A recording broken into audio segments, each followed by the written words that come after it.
Hello guys, তোমাদের সাথে আবার একটা রেসিপি শেয়ার করতে চলে এসেছি। তো ফার্স্টে বসিয়ে দিয়েছি জল, জলের মধ্যে দিয়ে দিচ্ছি গুড়। তো তোমরা তোমাদের পরিমাণ মতো গুড় বা চিনিও দিয়ে দিতে পারো। তো তারপর একটা কড়াই বসিয়ে নিয়েছি এবং দেন এখানে একটা তেজপাতা, একটা এলাচ এবং কয়েকটা কিশমিশ নিয়ে নিয়েছি এবং এরপর দিয়ে দিচ্ছি, কড়াইটা গরম হয়ে গেলে ওর মধ্যে দিয়ে দিচ্ছি রিফাইন অয়েল। রিফাইন অয়েলটা দেওয়া হয়ে গেলে ওর মধ্যে দিয়ে দিচ্ছি কিশমিশ, একটা এলাচ আর তেজপাতা, সেগুলো হালকা ব্রাউনিশ ভেজে নিয়ে এরপরে দিয়ে দিচ্ছি। এগুলো সাইড করে রেখে এরপরে দিয়ে দিচ্ছি সুজিটাও আমি ভেজে নিয়েছি। সুজিটা তোমরা পাতলা নেওয়ার চেষ্টা করো, মোটা সুজিটা সিদ্ধ হতে টাইম লাগে। তো সুজিটাকে ব্রাউনিশভাবে ভেজে নিয়েছি এবং সুজিটা ভাজা হয়ে গেলে এর মধ্যে আমি দিয়ে দিয়েছি ওই গুড়ের যে জলটা ফুটতে দিয়েছিলাম, ওটাও যখন পুরো গুড়টা গলে গেছে সেইটা আমি দিয়ে দিচ্ছি এবং সেটা সিদ্ধ হতে বসিয়ে দিয়ে দিচ্ছি।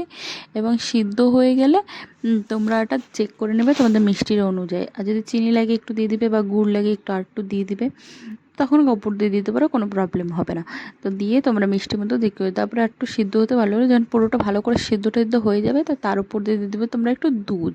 তো দুধটা দিয়ে তার একটু মাখা মাখা করে নেবে, দেখে ওটা একটু হালকা সিদ্ধ হতে দেবে।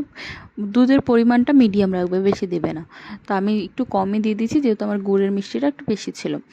তো ওটা দিয়ে কিছুক্ষণ রেখে তবে ঠান্ডা হয় তোমরা এটা লুচি, রুটি বা এমনি ইভিনিং টাইমে বা ব্রেকফাস্টে খেতে পারো।